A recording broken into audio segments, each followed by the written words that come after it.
अस्सलामुअलैकुम दोस्तों, हमारे यूट्यूब चैनल में आपका स्वागत है। फिर से नया वीडियो लेके आ गए हैं। आज के वीडियो में हम देखेंगे सिंगल डोर का जो इन्वर्टर जो फ्रिज होता है वो कैसे वर्क करता है, कौन से पार्ट्स लगे हुए होते हैं, उसके बारे में जीरो से आज हम समझेंगे। अगर आप हमारे चैनल पे नए, प्लीज चैनल को सब्सक्राइब करें, वीडियो को लाइक करें, ज्यादा से ज्यादा वीडियो को शेयर करें। तो सबसे पहले मैं आपको बता दूं, जो हमारे जो भी रेफ्रिजरेटर जो होता है वो दो मैकेनिकल, जो एक मैकेनिकल और इलेक्ट्रिक पार्ट से क्या करता है, ये पूरी सिस्टम वर्क करती है। तो मैकेनिकल पार्ट्स कौन से होते हैं, इलेक्ट्रिक पार्ट्स कौन से होते हैं, उसके बारे में फुल इन्फॉर्मेशन लेंगे। उसके बाद पीसीबी के बारे में, पीसीबी में कौन सी चीजें लगी हुई होती है। सबसे पहले मैं आपको बता दूं, इन्वर्टर फ्रिज जो होता है वो चीज होती है क्या है।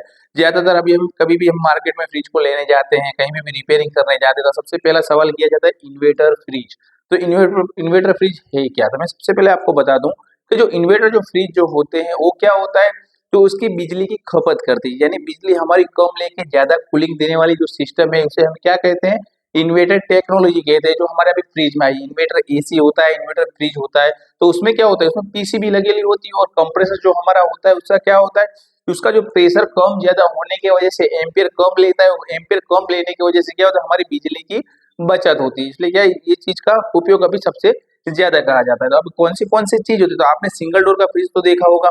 सिंगल डोर के फ्रिज में हमारे क्या होता है, कंप्रेसर होता है, कंडेंसर होता है, फिल्टर होता है, कैपिलरी होती है, और दूसरा होता है फ्रीजर बॉक्स, जो हमारा हम क्या कहते हैं, इवोपरेटर जो कहते हैं। वो हमारे जो पार्ट्स होते हैं वो मैकेनिकल पार्ट्स होते हैं। वो इन्वर्टर में भी सेम आते हैं, और सादा जो हमारा फ्रिज जो आता है, नॉन इन्वर्टर जो फ्रिज आता है, उसमें भी सेम ही होते हैं, वो मैकेनिकल पार्ट्स। तो आपके आपके कंफ्यूज का एक सवाल होगा आपका कि कंप्रेसर में तो हमने यहाँ पे जो लिखा हुआ है इलेक्ट्रिक पार्ट्स है, यहाँ पे जो लिखा हुआ मैकेनिकल पार्ट्स है।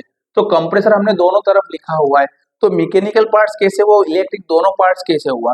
तो समझिए कि जो कंप्रेसर जो होता है, जो गैस सर्कुलेशन जो हमारा करता है, वो क्या होता है, वो मैकेनिकल पार्ट। तो इन्वर्टर में भी गैस सर्कुलेशन करता है, और हमारा नॉन इन्वर्टर में भी क्या, तो गैस सर्कुलेशन करता है। और समझिए कि जो कंप्रेसर जो होता है, जो वाइंडिंग जो अंदर का जो होता है, वो वाइंडिंग के हिसाब से क्या होता है, वो पिस्टन अंदर की तरफ मूव करता है। तो वो हमारा मैकेनिकल पार्ट जो कंप्रेसर के अंदर क्या होता है, वाइंडिंग भी होता है, और जो मैकेनिकल पार्ट गैस सर्कुलेशन भी वो करता है। दोनों चीज एक ही कंप्रेसर से होती है, इसलिए क्या है, मैकेनिकल और इलेक्ट्रिक पार्ट्स और दोनों है। तो नॉन इन्वर्टर आप फ्रिज लोगे तो दोनों में ये चीज सेम ही आती है, मैकेनिकल पार्ट्स की। तो मैकेनिकल पार्ट्स में कंप्रेसर होता है, कंडेंसर, वो क्या होता है, इन्वर्टर में भी हमारा जो फ्रिज होता है उसमें भी ये सेम चीजें होती है। तो इसके बारे में तो आप समझिएगा, आपको जो हमने वीडियो में कितने बनाए हुए मैकेनिकल पार्ट्स किसे कितने, उसका काम क्या है। लेकिन हम देखने वाले हैं वो हमारे जो इलेक्ट्रिक पार्ट्स है, ये जो पार्ट्स है 5 पार्ट्स के बारे में ही इंफॉर्मेशन लेने वाले हैं बारीकी से। अगर आपको भी कंफ्यूज है इन्वर्टर इन्वर्टर फ्रिज के बारे में सिंगल डोर के, तो एक बार ये वीडियो देख लीजिए, आपके सारे कंफ्यूजिंग दूर हो जाएंगे। अगर आप नया नया टेक्नीशियन बने हो, अभी काम कर रहे हो फ्रिज का, तो इसकी इन्फॉर्मेशन लेना बहुत ही जरूरी है। तो सबसे पहले हम लेंगे कंप्रेसर। तो देखिए कंप्रेसर क्या चीज होती है। तो सबसे पहले मैं आपको बता दूं कि इन्वर्टर मॉडल का जो हमारा कंप्रेसर होता है, ये देखिए हमारा कंप्रेसर इन्वर्टर मॉडल का, तो उसमें भी सेम ही होता है। जो तीन हमारी जो लाइन होती है, एक होती है सक्शन लाइन होती है, एक होती है डिस्चार्ज लाइन होती है, ठीक है, और एक होती है हमारी चार्जिंग लाइन। ये तीनों तीन लाइन होती है। लेकिन जो इन्वर्टर मॉडल का जो हमारा कंप्रेसर जो होता है वो साइज में छोटा होता है। कौन होता है साइज, आप नॉन इन्वर्टर फ्रिज का देखोगे, इन्वर्टर फ्रिज का देखोगे, तो आपको पता लग जाएगा कि ये कंप्रेसर में क्या डिफरेंस है। उसकी साइज बहुत ही छोटी होती है जो इन्वर्टर मॉडल का हमारा कंप्रेसर होता है, और नॉन इन्वर्टर जो होता है उसकी साइज बड़ी होती है। दूसरी उसकी बात मैं आपको बता दूं कि यहाँ टर्मिनल होते हैं, ठीक है। तो आपको पता होगा कि हमारा जो नॉन इन्वर्टर जो होता है, सादा जो कंप्रेसर जो होता है, तो आप क्या करोगे, समझिए कि यहाँ पे मल्टीमीटर की मदद से आपको इसके रीडिंग लोगे। क्या लोगे, उसके रीडिंग लोगे। यानी कहने का मतलब इसके क्या, रीडिंग लेना हमारे सीएसआर पहचानने, अगर टर्मिनल कौन सा है, कॉमन कौन सा है, स्टार्टिंग कौन सा है, रनिंग कौन सा है, तो हम क्या करेंगे, मल्टीमीटर से इसको चेक करेंगे। क्या करेंगे, मल्टीमीटर से इसको चेक करेंगे। तो इन्वर्टर मॉडल का जो रीडिंग होगा, समझिए कि मैं आपको बताता हूँ, ए बी प्लस, अगर समझिए ये ए है, ये बी है, और ये क्या है, सी है, तो तीनों का मान कितना होगा, समान मान होगा। अगर समझिए इसका 18 आ रहा है तो इसका भी 18 आएगा। ये ए बी का अगर समझिए कि 18 आ रहा है, तो बी सी का भी कितना आएगा, बी सी का भी 18 आएगा, और ए सी का भी कितना आएगा, वो भी 18 आएगा। यानी तीनों का मान सेम है। और इसे क्या कहते हैं, यू वी डब्ल्यू कहते हैं। क्या कहते हैं इसको, यू वी डब्ल्यू। तो यूवीडब्ल्यू का नाम पूरा नहीं है, इसको क्या यूवीडब्ल्यू से ही जानते हैं। तो यूवीडब्ल्यू का क्या है, ये जो डीसी सप्लाई पे पीसीबी से क्या करता है, ये कंप्रेसर हमारा स्टार्ट होता है। उसमें नॉन इन्वर्टर अगर कंप्रेसर होगा तो हम क्या करेंगे, रिले और ओएलपी को लगा देंगे, तो हमारा कंप्रेसर स्टार्ट हो जाएगा। लेकिन इसमें क्या होता है, इसमें 3 फेज की लाइनें दी होती है, तीनों का मान समान होता है, जो अंदर वाइंडिंग जो होता है वो पीसीबी से ही क्या कर सकता है, पीसीबी से ही चालू होगा। इसलिए क्या है, इसमें यूवीडब्ल्यू होता है, जबकि हमारा नॉन इन्वर्टर जो कंप्रेसर जो होता है इसमें क्या होता है, कॉमन स्टार्ट और रनिंग तीनों टर्मिनल के नाम दिए हुए होते हैं और तीनों का मान अलग अलग होता है। तो वो चीज को भी हमें क्या करना है, देखना है। उसके बाद समझिए कि जैसे हम चेक करते हैं नॉर्मल, उसके बाद हमें चेक करना है कंप्रेसर का पंपिंग। ठीक है, तो कंप्रेसर का पंपिंग करने के लिए हम फ्रिज को कंप्रेसर को ऑन करेंगे। यहाँ पे डिजिटल लाइन से हमें प्रेशर चेक कर लेने का 450 प्रेशर, वो पीएसआई दिखा रहा है कि नहीं दिखा रहा, इससे क्या हम इसका प्रेशर चेक कर सकते हैं। लेकिन नॉन इन्वर्टर जो कंप्रेसर जो होता है वो एक ही स्थिति में चलता है, जैसे हम स्विच को ऑन करेंगे तो कंप्रेसर हमारा स्टार्ट हो जाएगा। जबकि ये कंप्रेसर में पीसीबी से पावर आने के लिए क्या करते हैं, कभी 7 मिनट कभी 12 मिनट ये कंप्रेसर बाद ही स्टार्ट होता है। और जैसे ऑन करेंगे तो उसका प्रेशर शुरुआत में कम आएगा, स्टार्टिंग में इसका प्रेशर कम आएगा, लेकिन जितना चलता रहेगा इतना इसकी प्रेशर क्या वो बढ़ता रहेगा। यानी एक स्थिति में उसका प्रेशर नहीं घूमता है। ठीक है, कभी लो होता है, इसलिए क्या होता है एम्पीयर कभी कम कभी ज्यादा लेता है।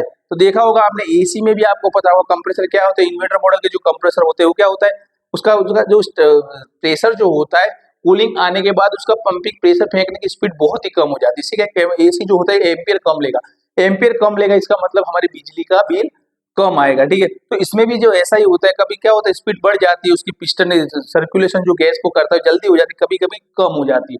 इससे क्या होता है हमारा एम्पियर कम लेगा। अगर आपने नॉन इन्वर्टर जो हमारा जो होता है वो 3 एम्पियर से क्या करता है, 3 एम्पियर से लेके ना 1.5 1.8 तक भी एम्पियर किसी किसी कंप्रेसर में लेता है। यहाँ पे क्या ऑयल भी लगी हुई होती है इसलिए। लेकिन जो हमारा इन्वर्टर मॉडल का जो हमारा जो कंप्रेसर होता है वो क्या होता है 0.2 से 0.8 एम्पियर लेगा। कितना एम्पियर लेगा, अगर इससे ज्यादा एम्पियर हमारा कंप्रेसर नहीं लेगा। तो इतना डिफरेंट है। तो इसमें आप भी देख सकते हो कि जितना ज्यादा एम्पियर लेगा इतना लाइट बिल हमारा ज्यादा आएगा। ये तो हमने प्रेशर भी चेक कर लिया, उसका टर्मिनल भी चेक कर लिया। उसके बाद चेक करना है हमारे बॉडी अर्थ। जैसे हम नॉन इन्वर्टर कंप्रेसर को कैसे चेक करते हैं, तो हमें क्या करना है, वाइंडिंग पे एक तार लगा हुआ रखना है, कंटिन्यूटी पे मीटर पे क्लाइम पे मीटर पे, और दूसरी लाइन को हमें खींचना है। अगर आवाज साउंड आ रहा है कंटिन्यूटी का तो इसका मतलब हमारा कंप्रेसर खराब हो चुका, अंदर का जो वाइंडिंग है शॉर्ट हो चुका है। उसी हिसाब से क्या करते हैं हम, जो हमारी जो 5 प्रक्रिया से हम कंप्रेसर को चेक करते हैं, सेम टू सेम ये कंप्रेसर क्या करते हैं हम चेक कर सकते हैं। इसको सिर्फ ओनली हम रिले और ऑयल पे लगा के हम चालू नहीं कर सकते। आप देखने पे आपको सेम ही लगेगा टर्मिनल जो होता है, लेकिन वो जो होता है यूवीडब्ल्यू होता है, और पीसीबीसी हमारा कंप्रेसर क्या होता है स्टार्ट होता है, और इसका प्रेशर कभी कम कभी ज्यादा होता रहता है। ये तो हुई हमारी कंप्रेसर की बात। इसीलिए क्या होता है कंप्रेसर जो मेन चीज जो होती है इन्वर्टर और नॉन इन्वर्टर डिफरेंट वाली चीज होती है। तो एक होता है कंप्रेसर और एक वो होती है पीसीबी। क्या होते हैं, एक हमारा कंप्रेसर होता है जो डिफरेंट होता है नॉन इन्वर्टर से और इन्वर्टर मॉडल का जो कंप्रेसर, और एक होती है पीसीबी। जो सिंगल डोर में आपने देखा होगा नॉन इन्वर्टर जो हमारा फ्रिज होता है जो इन्वर्टर बिना का, उसमें पीसीबी दी नहीं होती। आप पीछे की तरफ देखोगे तो यहाँ पे ऑयल रिले और ऑयल भी लगा हुआ होता है, और 230 को पावर दे के एसी पावर पे हम क्या कर सकते हैं कंप्रेसर को स्टार्ट कर सकते हैं। जैसे ही हम स्विच को ऑन करेंगे कूलिंग आना चालू हो जाएगा। लेकिन कभी भी आप इन्वर्टर मॉडल के फ्रिज को पीछे की तरफ घुमाओगे तो वहां पे क्या लगी हुई थी, पीसीबी लगी हुई थी, वहां पे रिले नहीं लगी हुई थी। क्या लगी हुई थी, पीसीबी लगी हुई थी। तो ये जो डीसी सप्लाई पे कार्य करने वाला हमारा कंप्रेसर है, इसकी स्पीड कम ज्यादा होती है, इसका आइस से ज्यादा है खराब, ये सबसे कम खराब होती है। इसका रीजन भी यही है कि हमारे जो एसी जो कंप्रेसर जो होते हैं सप्लाई पे कार्य करने वाले, जैसे कभी फॉल्ट पावर का होगा तो वो पावर कहाँ पे आएगा, डायरेक्ट हमारे कंप्रेसर पे आएगा। ठीक है, रिले ऑयल पे आएगा, तो हमारा कंप्रेसर डैमेज हो सकता है।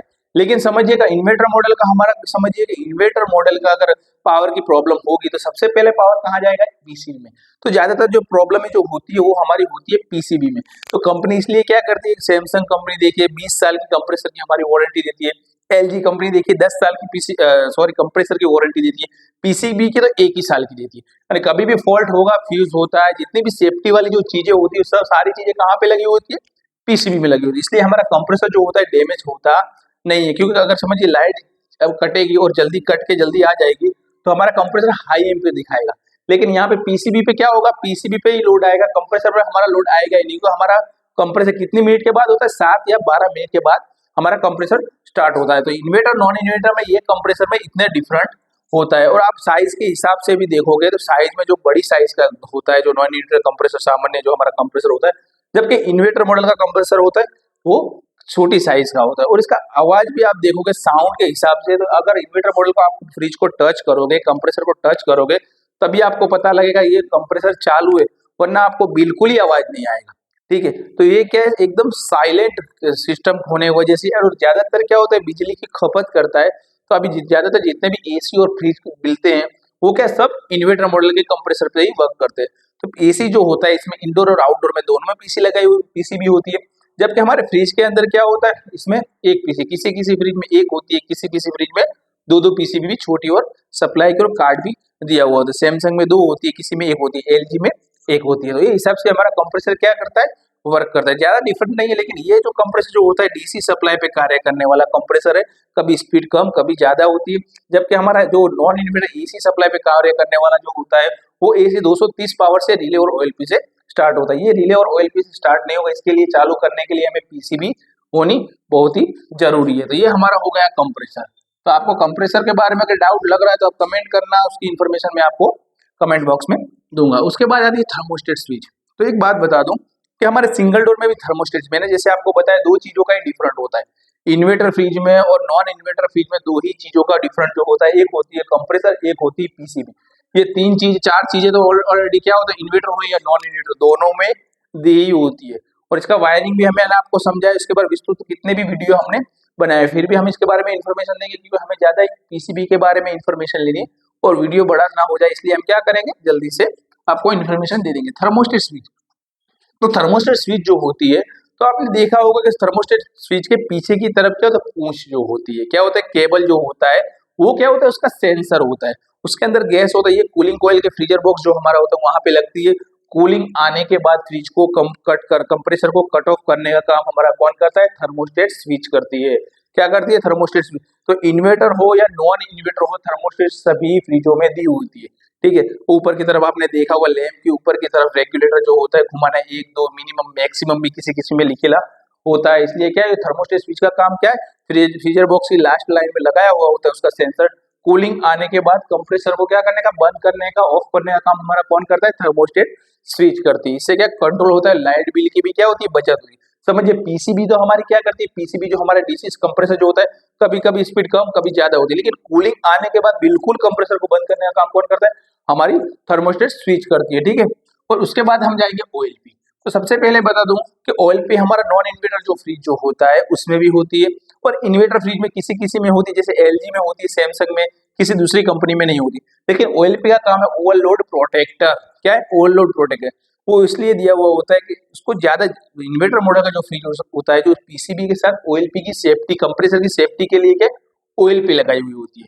ठीक है, क्योंकि न्यूटन जो होता है ओएलपी में लगा, अगर प्रॉब्लम होगा तो कंप्रेसर हमारा डैमेज नहीं होगा। तो ओएलपी क्या करती है, उसको सेफ्टी के लिए ओवरलोड प्रोटेक्ट, जो ब्लैक कलर की आपने देखी होगी सिक्के की तरह गोल होती है, वो क्या करती है कंप्रेसर के ऊपर जो हमारा यूवीडब्ल्यू जो होता है, यू पे लगाओ या वी पे लगा, किसी भी आप लगा सकते हैं। यहाँ पे क्या होता है, जैक होता है।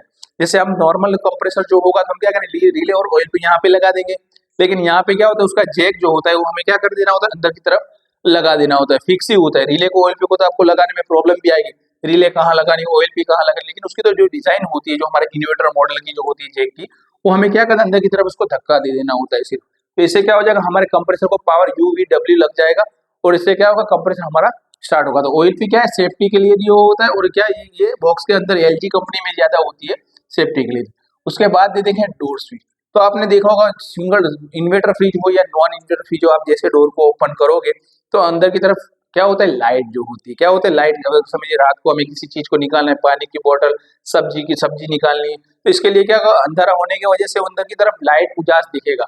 क्या होगा, प्रकाश होने की वजह से जैसे हम डोर को ओपन करेंगे तो आपने देखा होगा डोर को ओपन करने पे लाइट ऑन होती है, और डोर को बंद करने से लाइट हमारी बंद हो जाती है।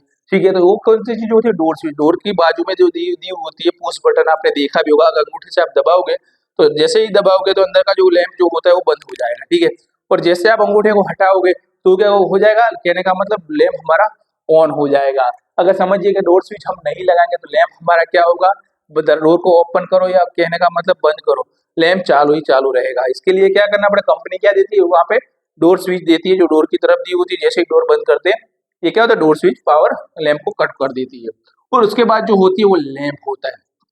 तो ये डोर स्विच जो हमें जो प्रकाश देता है, जो उजास जो देता है अंदर की तरफ, जो लाइट जो होती है, किसी किसी में एलईडी लैंप होता है, किसी में येलो कलर का जो क्या होता है प्रकाश जो होता है, उजास जो होता है, यानी लैंप भी होता है, किसी किसी में एलईडी भी होता है। अंदर की चीज को देखने के लिए क्या करती है कंपनी, ये इन्वर्टर में भी होता है, नॉन इन्वर्टर में फ्रिज में भी हमारी सिस्टम दी होती है। और लास्ट में जो महत्व की जो चीज होती है वो होती है हमारी पीसीबी। इसका जानना बहुत ही जरूरी है। इसकी इन्फॉर्मेशन तो ऑलरेडी आपको कहीं पे भी मिल जाएगी, सिंगल नॉन इन्वर्टर में मिल जाएगी, लेकिन आपको कंप्रेसर और पीसीबी के बारे में सबसे ज्यादा इन्फॉर्मेशन इसमें लेनी है।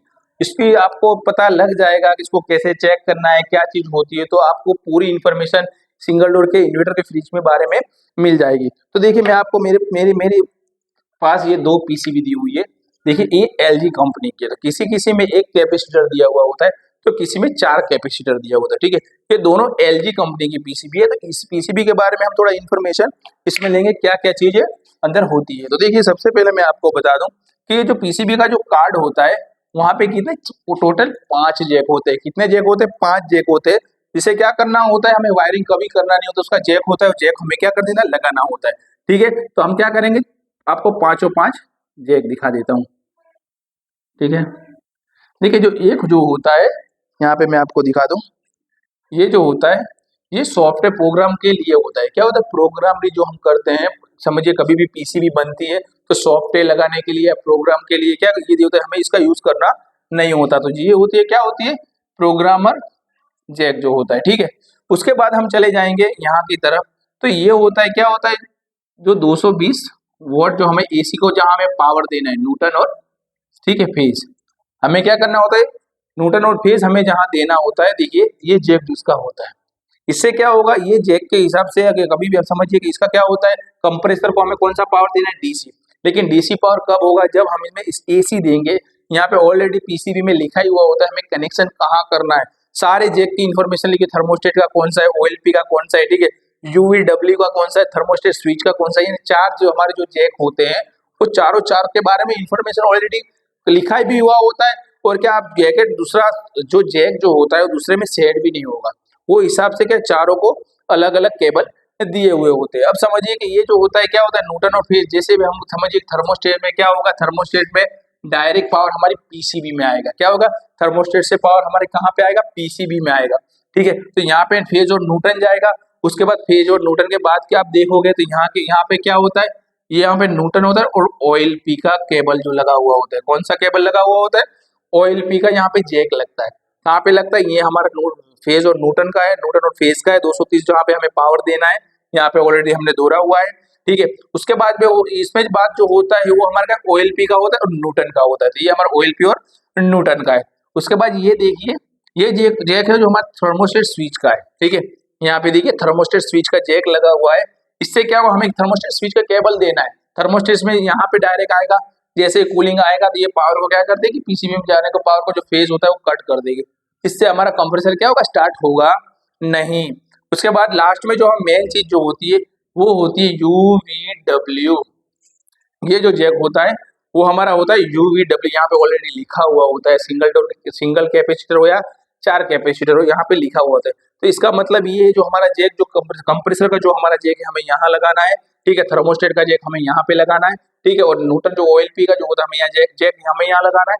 और दूसरा जो होता है हमें न्यूटन और फेज जो होता है हमें यहाँ पे देना होता है। इससे क्या होता है, समझिए कि जैसे भी अब यहाँ पे पावर आएगा तो क्या करेगा, पावर आने के बाद ये जो रेक्टिफायर है क्या करेगा, एसी सप्लाई को डीसी सप्लाई में ट्रांसफर कर देगा। क्या कर देगा, डीसी सप्लाई में ये ट्रांसफर कर देगा। यहाँ पे प्लस और माइनस भी लिखा हुआ है और एसी का सिंबल भी अंदर की तरफ लिखा हुआ है। इससे क्या होगा, कंप्रेसर हमारे जैसे भी इसी इसको पावर देंगे हमारे, तो पावर देने के बाद क्या होगा, डीसी सप्लाई में काम करेगा। और इस डीसी सप्लाई में यूवीडब्ल्यू जो होता है हमारा पावर, वो पावर हमारे यहाँ पे कंप्रेसर में आएगा और कंप्रेसर हमारा स्टार्ट होगा।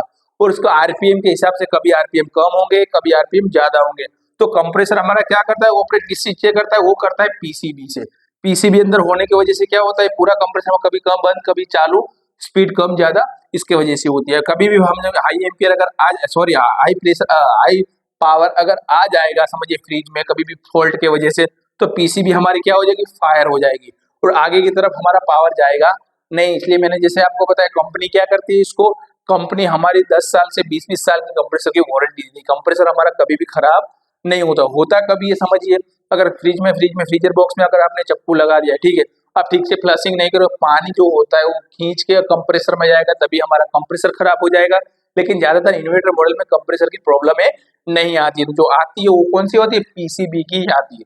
पावर कम ज्यादा होने की वजह से क्या होता है, फ्यूज जो होता है, एनटीसी जो होती है उसकी, वही सबसे ज्यादा फायर होती है। तो ये क्या है, ये चीजें मैंने जैसे आपको समझाई थी, ये इलेक्ट्रिक जो चीजें होती है, इलेक्ट्रिक चीजों को जानना बहुत ही हमें जरूरी होता है, जो इलेक्ट्रिक पार्ट्स जिसे कहते हैं। और मैकेनिकल पार्ट्स तो आपने देखा होगा, जैसे हमारा कंप्रेसर का काम क्या है, गैस को खींचने का और हाई प्रेशर बना के फेंकने का काम। वो सेम इन्वर्टर हो या नॉन इन्वर्टर फ्रिज हो, कंप्रेसर का कार्य सेम ही है मैकेनिकल दृष्टि से। और कंडेंसर जो हमारा होता है, तो कंडेंसर में इन्वर्टर मोड में किसी किसी फ्रिज में अंदर की तरफ कंडेंसर दिया हुआ होता है साइडों में, और किसी किसी में बाहर की तरफ भी दिया होता है। जबकि हमारे इन्वर्टर मॉडल का, नॉन इन्वर्टर मॉडल का जो होता है वो पीछे की तरफ ही कंडेंसर, जो जाली हम कहते हैं क्या, पीछे की तरफ दी होती है। उसके बाद आता है फिल्टर। तो फिल्टर का काम क्या है, गैस को छानना है। वो इन्वर्टर में भी जो गैस को छानता है, और नॉन इन्वर्टर जो हमारा फ्रिज जो होता है उसमें भी क्या करता है, गैस को छानने का काम करता है। उसके बाद आते हैं हम कैपिलरी पे। तो कैपिलरी का कार्य क्या है, तो कैपिलरी का कार्य है प्रेशर को ड्रॉप करना। जो स्पीड से गैस घूम रहा है उसको क्या करना है, स्पीड कम करनी है। और कूलिंग कॉइल में इसको क्या करना है, गैस को स्प्रे करने का काम कौन करता है, हमारी कैपिलरी करती है। और इवोपरेटर का काम लास्ट जो हमारा है, इवोपरेटर जो कूलिंग कॉइल, फ्रीजर बॉक्स जिसे हम कहते हैं, वो क्या होता है, गर्मी को खींचने का काम करती है। किसी भी चीज को अंदर रखी वो क्या होती है, वो गैस जो हमारा होता है वेपर हो जाता है, वो अंदर की चीज जो होती है क्या होता है, हो जाती है, वो ठंडी हो जाती है। तो जो पांचों मैकेनिकल पार्ट जैसे हमारे नॉन इन्वर्टर इन्वर्टर मॉडल में जैसे काम करते, सेम टू सेम काम करते, तो हमें समझना कौन होता है, इलेक्ट्रिक जो पार्ट्स होते हैं, इसके बारे में हमें इन्फॉर्मेशन लेनी होती है। तो आपको हमारा ये वीडियो कैसा लगा प्लीज कमेंट करके जरूर बताएं। और ये वीडियो को ज्यादा से ज्यादा शेयर करें, इससे क्या है, दूसरे भाइयों को इन्फॉर्मेशन जो आप जितना भी कंफ्यूजिंग है, अगर नए टेक्नीशियन है और ज्यादा कंफ्यूज है कि इन्वर्टर चीज क्या है, नॉन इन्वर्टर चीज क्या है, तो उसके बारे में इनको क्या इन्फॉर्मेशन मिल सके।